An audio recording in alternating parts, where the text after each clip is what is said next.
Hello friends, welcome to Jaivik home foods. ఈరోజు మనం తయారు చేసుకోబోయే రెసిపీ రొయ్యల వేపుడు. ముఖ్యంగా ఈ రొయ్యల వేపుడుని మనం రసంలో కానీ, మిరియాల చారులో కానీ, పప్పుచారులో కానీ నంచుకొని తింటే మహా అద్భుతంగా ఉంటుందండి. ఇంత అద్భుతమైన రొయ్యల ఫ్రైని, అదే ఫ్రాన్స్ ఫ్రైని చూసేద్దాం రండి. ముందుగా రొయ్యలను తీసుకొని ఉప్పు పసుపుతో శుభ్రంగా కడిగాను. ఈ కడిగిన రొయ్యల్ని ఒక 5 to 10 minutes నేను ఉడికిస్తాను. ఒక గ్లాస్ వాటర్ తీసుకొని కొద్దిగా సాల్ట్ యాడ్ చేసి కొద్దిగా సాల్ట్ వేసి బాయిల్ చేస్తాను. ఒక 5 minutes ఉడికిస్తాను. 3 minutes తర్వాత రొయ్యలు ఈ విధంగా బాయిల్ అయ్యి ఉడికిని. సో ఇంకా ఆఫ్ చేసేస్తున్నాను. కరెక్ట్గా నాకు 3 minutes పట్టింది.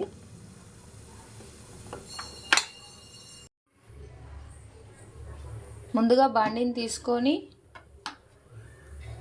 3 టేబుల్ స్పూన్ల ఆయిల్ యాడ్ చేయాలి.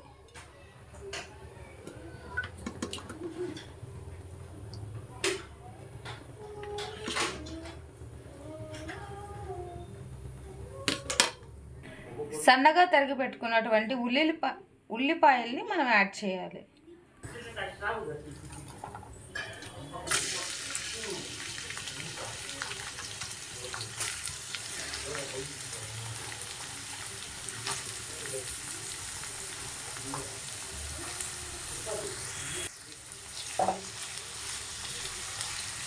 ఈ విధంగా సన్న మంట మీద ఉల్లిపాయల్ని బాగా వేయించాలి. ఈ విధంగా ఫ్రై చేసుకుంటూ ఉండాలి. బాగా గోల్డెన్ కలర్ వచ్చే వరకు ఉల్లిపాయల్ని మనం వేపాలి. ఉల్లిపాయలు బాగా గోల్డెన్ బ్రౌన్ కలర్లోకి వచ్చాయండి.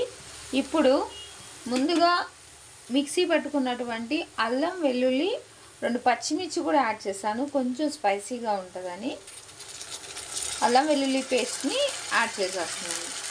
సో అల్లం వెల్లుల్లి పేస్ట్ వేసి సన్న మంట మీద ఇలా ఫ్రై చేసుకోవాలి. ఈ విధంగా పచ్చివాసన పోయే వరకు అల్లం వెల్లుల్లి పేస్ట్ని కూడా బాగా వేయించాలండి. ఇదిగోండి, నూనె పైకి ఇలా వస్తుందంటే వేగినట్టే. ఇప్పుడు మనం ముందుగా ఉడకబెట్టి పెట్టుకున్నటువంటి రొయ్యల్ని ఇందులో యాడ్ చేస్తున్నాను.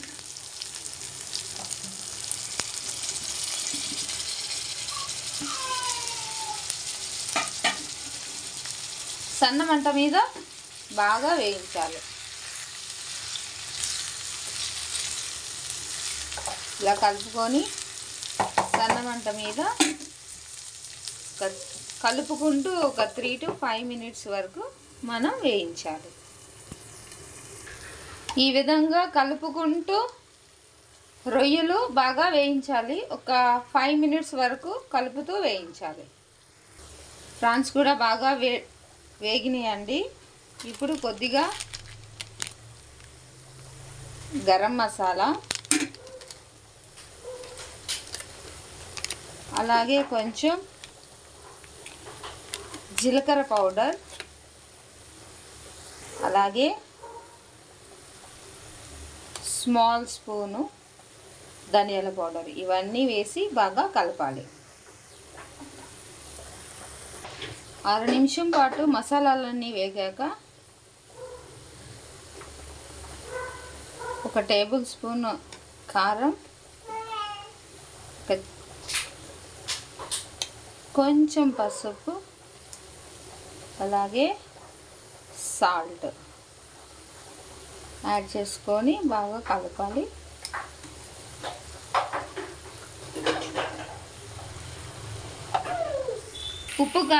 ఉప్పు కారం కూడా బాగా వేగిందండి.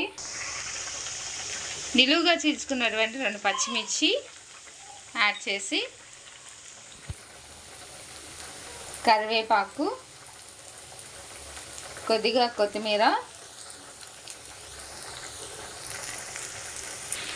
అంతేనండి. ప్రాన్స్ ఫ్రై రెడీ అయిపోయింది. ఇప్పుడు మనం సర్వీస్ బౌల్లోకి తీసుకొని సర్వ్ చేసుకోవడమే.